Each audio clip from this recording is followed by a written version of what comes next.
प्राचीन काल की बात है। एक छोटे से गांव में एक विषैला सांप रहता था।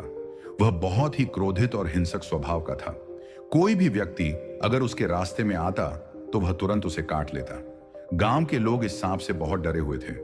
कोई भी उस रास्ते से गुजरने की हिम्मत नहीं करता था जहां वह रहता था। बच्चों को भी उस ओर जाने से मना किया जाता था। एक दिन भगवान बुद्ध अपने शिष्यों के साथ उस गांव में पहुंचे।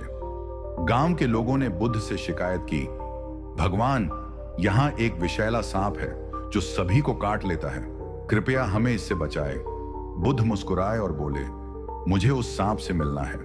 गांव वालों ने उन्हें मना किया, लेकिन बुद्ध शांतिपूर्वक जंगल की ओर चल पड़े।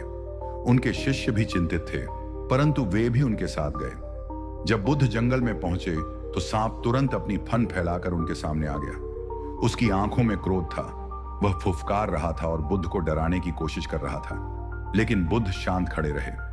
उन्होंने प्रेम और करुणा से सांप को देखा और बोले, हे नाग, तुम क्यों इतना क्रोध करते हो? क्यों सबको काट लेते हो? सांप ने गुस्से से उत्तर दिया, यह मेरी प्रकृति है। मैं शक्तिशाली हूं, इसलिए सबको डरा कर रखता हूं। अगर मैं ऐसा न करूं तो लोग मुझ पर हमला कर देंगे। बुद्ध ने शांत स्वर में कहा, शक्ति का उपयोग दूसरों को डराने के लिए नहीं, बल्कि उनकी रक्षा के लिए किया जाना चाहिए। हिंसा से तुम स्वयं भी अशांत रहते हो और दूसरों के लिए भी भय का कारण बनते हो। अहिंसा और प्रेम से जीना सीखो। सांप को पहली बार कोई व्यक्ति प्रेम से समझा रहा था। उसने सिर झुका लिया और कहा, भगवान, मैं आपकी बात मानूंगा। अब मैं किसी को नहीं काटूंगा।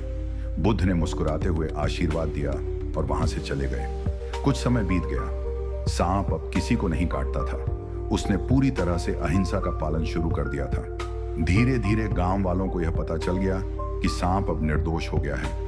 अब वे उससे डरते नहीं थे, बल्कि बच्चे उसे पत्थर मारने लगे, उस पर लकड़ियां फेंकते और कभी कभी उसे पकड़ने की कोशिश भी करते।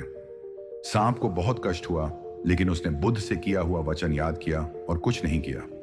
वह न काटता था, न डराने की कोशिश करता था। धीरे धीरे वह बहुत कमजोर हो गया।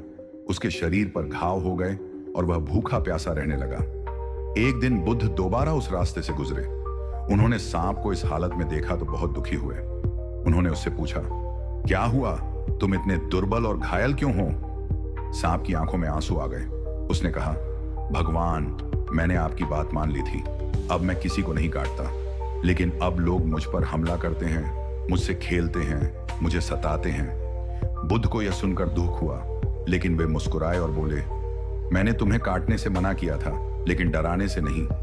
मैंने यह नहीं कहा था कि तुम अपनी रक्षा भी मत करो। जब कोई तुम्हें सताने आए तो हल्की फुफकार मारो, ताकि लोग समझ जाएं कि तुम कमजोर नहीं हो। अहिंसा का अर्थ यह नहीं कि तुम अत्याचार सहन करो।